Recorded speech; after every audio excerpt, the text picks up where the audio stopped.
નમસ્કાર દર્શક મિત્રો, બ્રેકિંગ ન્યૂઝમાં આપનું હાર્દિક સ્વાગત છે। આપ જોઈ રહ્યા છો ગુજરાત ન્યૂઝ 24। સમાચાર મળી રહ્યા છે જન આક્રોશ રેલીના। સાંસદ જ્ઞાનીબેન ઠાકુર અને ગુલાબસિંહ રાજપૂતની અધ્યક્ષતામાં વિશાળ જનમેદની સાથે જન આક્રોશ સભા રેલી યોજાઈ। કોંગ્રેસ પાર્ટી દ્વારા જન આક્રોશ સભા વિશાળ જનમેદનીની હાજરીમાં ધરણીધર ભગવાનને ધ્વજા ચડાવીને ભગવાનના આશીર્વાદ સાથે ખેડૂતોના હિતોચ્છુ એવા કોંગ્રેસ પાર્ટીના આગેવાન બળદગાડામાં સવારી કરીને સભા મંડપમાં પહોંચ્યા। આ પ્રસંગે તમામ કોંગ્રેસ મોવડી મંડળની હાજરીમાં ખેડૂતો, મહિલાઓ, ખેડૂતોના દેવા માફી જેવા અનેક મુદ્દાઓ સાથે ભાજપ પર આકરા પ્રહારો કર્યા હતા।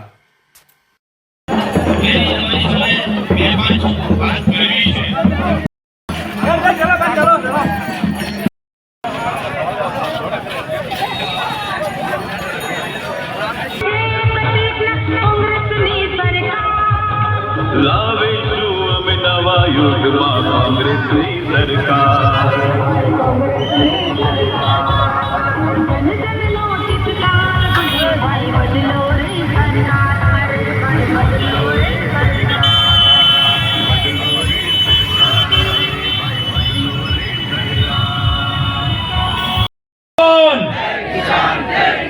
Thank you. હજારો ખેડૂતો ભાઈઓ બહેનો આપ સૌને મારા રામ રામ કહું છું।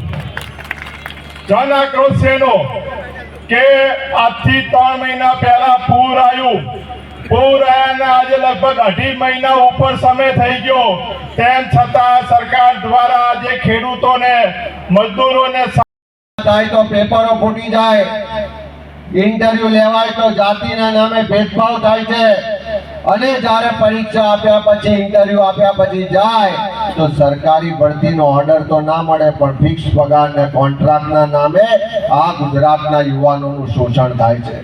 ત્યારે એ ગુજરાતના બેરોજગાર યુવાનોનો જે આક્રોશ છે, એ આક્રોશને વાચા આપવા માટે આ યાત્રા છે ને है और उनके आशीर्वाद पाकर इस यात्रा का शुरुआत करने जा रहे हैं इस पावन भीमा की धरती से।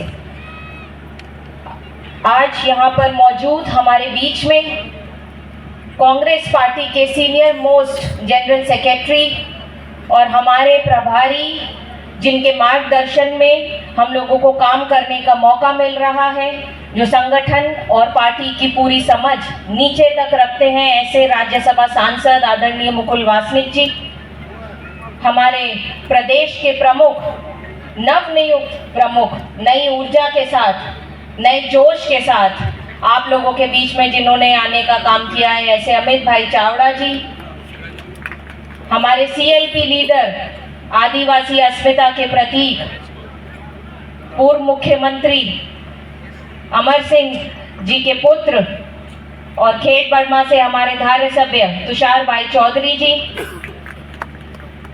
मेरे सहयोगी जो अभी अभी गुजरात में जिन्होंने प्रभार लिया है सह प्रभारी के तौर पर, मैं चाहूंगी एक बार खड़े हो के आप अपना